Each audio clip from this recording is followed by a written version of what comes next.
Olá, amante do terror. Cá tô eu fazendo mais uma vez um vídeo falando sobre uma coisa que aconteceu na vida real, que inclusive é mais uma das coisas que eu percebi que vocês gostam bastante quando eu falo sobre acontecimentos que ocorreram na vida real. É meio redundante falar aconteceram e ocorreram, mas enfim, e eu descobri isso desde que eu fiz aquele vídeo das coisas assustadoras do mundo real, que no caso o título foi O Mundo Real é Perturbador ou Assustador, não lembro. Mas eu acho que, tirando o Lavender Town, eu nunca cheguei a abordar acontecimentos específicos, porque eu nunca tive muito interesse em falar sobre coisas específicas que aconteceram no mundo real, ainda mais quando se fala de true crime, porque true crime é uma parada mais pesada e eu não gosto de falar muito sobre isso porque, além de, ressaltar que o mundo que a gente vive é uma bosta, ainda faz mal pra cabeça e pro bolso, porque você acha mesmo que true crime ganha AdSense? Duvido muito.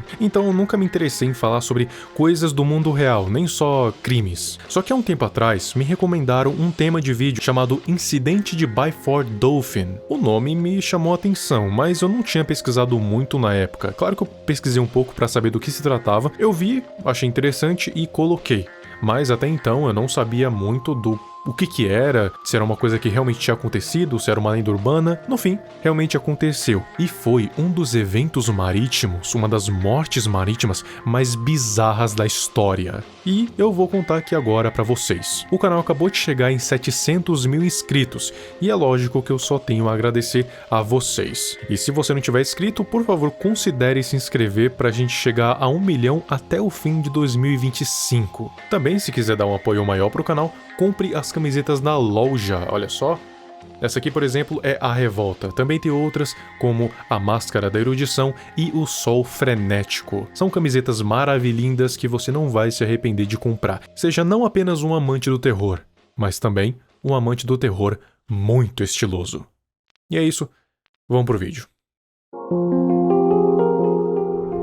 Antes de falar sobre o incidente em si, a gente tem que abordar uma coisa antes, que vai ser bem importante para entender do por que isso aconteceu. Você já viu aquelas plataformas gigantes que ficam no meio do mar, que você nunca soube como que elas ficam ali e o que elas estão fazendo ali? Então, aquelas plataformas, elas são o coração da indústria de óleo e gás. Ou seja, elas são essenciais para que a indústria continue funcionando. Sem elas, praticamente tudo para. Essas estruturas são simplesmente gigantescas. Olhando de longe, nem parece que elas são tão grandes, mas se você chegar perto, você vai ver que algumas têm até tamanhos de cidades. E é por isso que esse incidente pode até mesmo desencadear megalofobia nas pessoas. Mas não só a megalofobia, como também a claustrofobia. Você vai saber logo logo. E o que elas fazem? Para que elas servem? Bom, essas plataformas, elas são responsáveis pela exploração e pela extração de petróleo. Por isso que elas, são chamadas de plataformas de petróleo. Então elas ficam ali extraindo petróleo e os navios petroleiros são responsáveis por levar todo esse petróleo para as costas, para as docas, enfim. Inclusive, curiosidade, você já parou para pensar como que essas plataformas gigantescas ficam paradas no fundo do mar, sem afundar e sem ser levadas pelas tempestades, pelas marés, enfim. Já parou para pensar? Elas se mantêm estáveis e em um lugar só porque elas usam um sistema de posicionamento dinâmico e também um sistema de ancoragem. Ou seja, embaixo dessas plataformas tem uma estrutura enorme que se estende muito para baixo, mas não chega até o fundo do mar, até porque seria bem difícil, e também uma âncora que sim é jogada no mar e se prende no fundo, assim impedindo que a plataforma seja levada, mesmo com tempestades, enfim. Elas se mantêm estáveis em um ponto só, coletando petróleo. E claro que quem arranja um emprego para ficar nessas plataformas de petróleo está em um constante risco, ou seja, é um trabalho com alto índice de periculosidade. Palavras difíceis, mas basicamente quem tá lá tá correndo perigo constante. Apesar de todos os EPIs, enfim, é perigoso. E mais perigoso do que simplesmente estar lá dia e noite é você fazer manutenção naquela jossa. Para fazer manutenção, você tem que tomar cuidado redobrado. E é justamente com essa coisa de manutenção que a gente dá início ao incidente de Byford Dolphin. Tudo isso começou em um sábado em 1983, dia 5 de novembro. Essa plataforma em específico estava perfurando um setor norueguês, num campo de gás de Frigg, no Mar do Norte. Só que eventualmente uma manutenção foi requerida, até porque essas plataformas de petróleo, como funcionam dia e noite no mar, praticamente toda hora precisam de alguma manutenção. E infelizmente, para os trabalhadores, essas manutenções geralmente acontecem na água. E não só na água, como no fundo do mar praticamente. E eu não sei se você sabe, mas quanto mais você desce,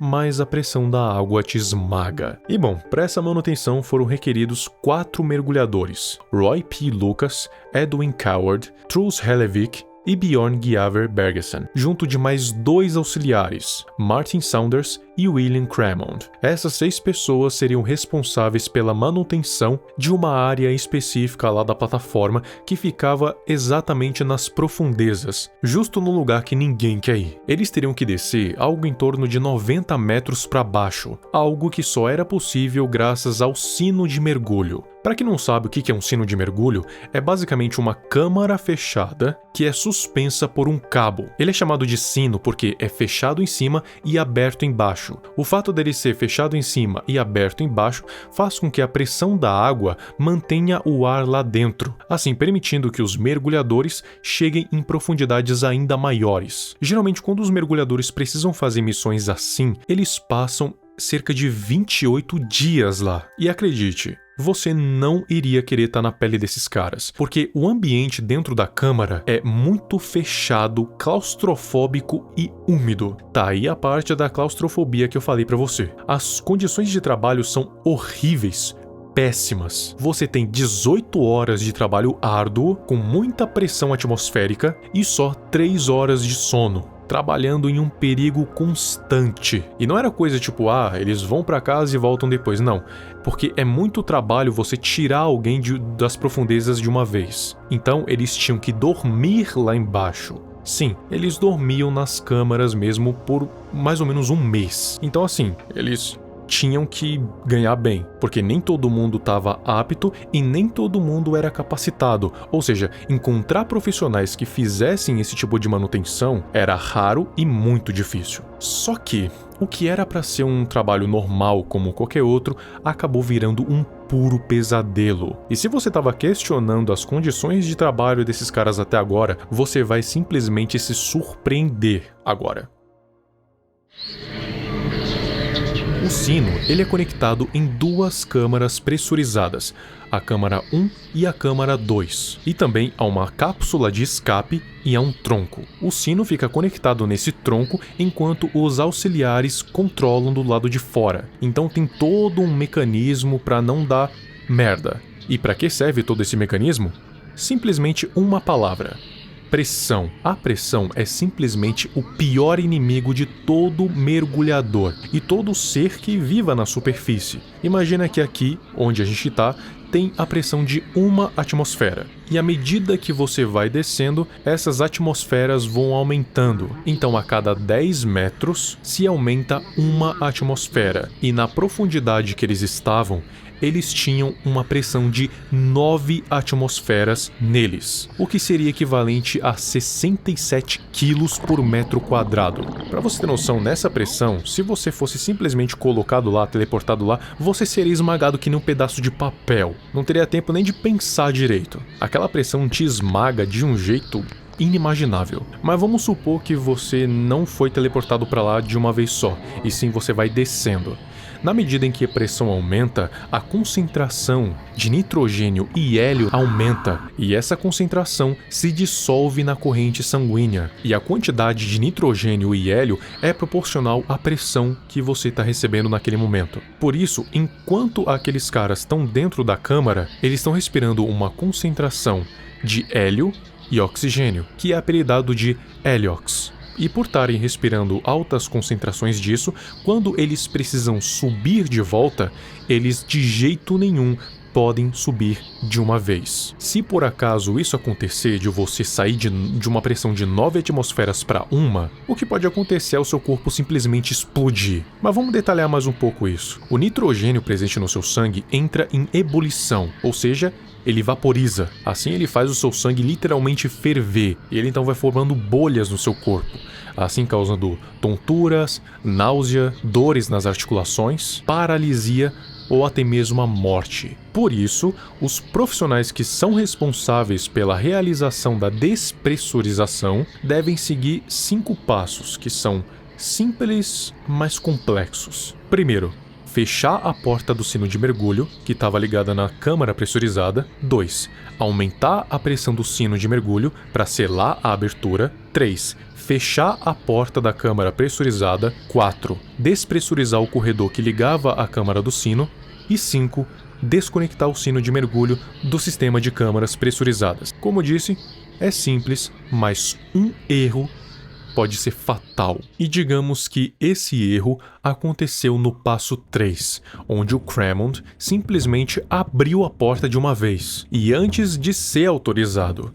E essa abertura repentina causou uma reação em cadeia, e essa reação em cadeia liberou uma despressurização explosiva. O Hellevick, que estava mais perto da porta, ele foi arrancado do chão e ficou batendo nas paredes, que nem uma bola de pinball. A pressão dentro do sino foi de 9 atmosferas para 1, de uma hora para outra, e isso obviamente causou uma explosão, e uma explosão tão forte que lançou um sino de 4 toneladas para longe, que nem um foguete. E quando isso aconteceu, o sino acertou os 2 auxiliares, o Cramond e o Saunders. O Cramond acabou morrendo, já o Saunders acabou sobrevivendo, só que, claro, com sequelas. E claro que essa despressurização abrupta matou todo mundo que estava lá dentro de uma vez. E quem teve a morte mais brutal foi o Hellevick, aquele que estava mais perto da porta.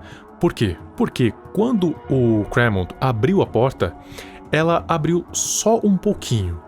Ela não foi de uma vez, ela abriu um pouquinho, ficando com um espaço de mais ou menos umas 24 polegadas, cerca de 61 centímetros. O corpo do Hellevick, ele foi forçado nessa abertura, e é uma abertura muito pequena para um corpo humano passar. O que aconteceu? A pressão é muito mais forte do que o corpo humano, então o corpo dele foi passado forçadamente, esmagando ele. E para você ter noção do quão brutal foi isso, alguns dos órgãos dele foram forçados para fora dele.